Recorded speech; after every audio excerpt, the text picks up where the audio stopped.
महागठबंधन पर राहुल ने फोड़ा हाइड्रोजन बॉम्ब। बिहार में चुनाव तारीखों के ऐलान से पहले ही बड़ा अपडेट सामने आया है। वोट चोरी के दावों पर राहुल गांधी का हाइड्रोजन बम तो चला नहीं, लेकिन जो खबर आ रही है उससे महागठबंधन में बड़ा धमाका होना तय है। सूत्र बता रहे हैं कि कांग्रेस अब बिहार में 76 सीटों पर चुनाव लड़ने की तैयारी कर चुकी है और इनमें से 38 सीटों पर जल्द ही उम्मीदवारों का ऐलान भी कर दिया जाएगा। और सबसे बड़ी बात, इसके लिए कांग्रेस आरजेडी का ग्रीन सिग्नल भी नहीं लेने वाली। पटना के सदाकत आश्रम में कांग्रेस की चुनाव समिति की पहली बैठक हुई। इस बैठक में साफ कर दिया गया कि कांग्रेस 76 सीटों पर ताल ठोकने के लिए तैयार है।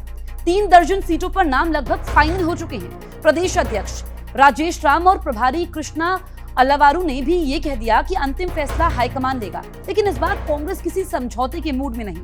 कांग्रेस का इशारा साफ है कि इस बार सीटें तय करेगी दिल्ली, ना कि आरजेडी का दफ्तर। बैठक में प्रियंका गांधी की बिहार यात्रा पर भी मोहर लगी। 26 सितंबर को प्रियंका सीमांचल और उत्तर बिहार में चुनावी सभाएं करेंगी। ये उनकी पहली बड़ी बिहार सभा होगी। प्रियंका की रैली की मॉनिटरिंग के लिए स्पेशल कमेटी भी बनाई जाएगी। साफ है कि कांग्रेस बिहार चुनाव में सिर्फ मौजूदगी नहीं दिखाना चाहती, बल्कि एक्टिव प्लेयर बनकर उभरना चाहती है। 2020 में कांग्रेस 70 सीटों पर लड़ी थी, सिर्फ 19 सीटें जीत पाई थी। वहीं आरजेडी ने 144 सीटों पर उम्मीदवार उतारे और 75 सीट जीत ली थी। लेफ्ट ने भी 29 सीटों पर दांव लगाया, 16 सीटें निकाल ली। तब स्ट्राइक रेट में सबसे पीछे रही कांग्रेस और हार का ठीकरा भी उस पर ही फूटा।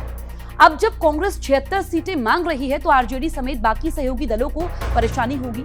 कांग्रेस के लिए मुश्किल यह है कि सहयोगी दल उसे विपक्ष की बड़ी पार्टी मानने को तैयार नहीं है।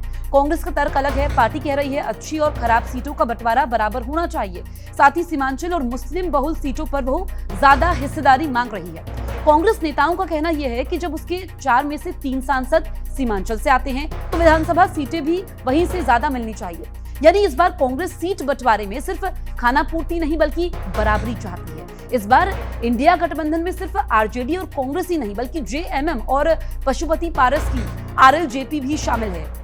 कुल 8 दल हो गए हैं और यही सीट बंटवारे का सबसे बड़ा संकट है। आरजेडी सबसे बड़ी पार्टी है, लेकिन कांग्रेस ज्यादा हिस्सेदारी चाहती है। वामपंथी दल भी 30 से ज्यादा सीटें छोड़ने को तैयार नहीं। ऐसे में गठबंधन की गाड़ी किस दिशा में जाएगी कहना मुश्किल है। चुनावी बिगुल बजने से पहले ही बिहार में महागठबंधन के भीतर खींचतान शुरू हो चुकी है। कांग्रेस सीटों को लेकर आक्रामक है, आरजेडी झुकने को तैयार नहीं। ऐसे में सबसे बड़ा सवाल यह है कि क्या कांग्रेस की ये आक्रामक रणनीति बिहार में उसे ताकतवर बनाएगी या फिर महागठबंधन की एकता को ही हिला देगी।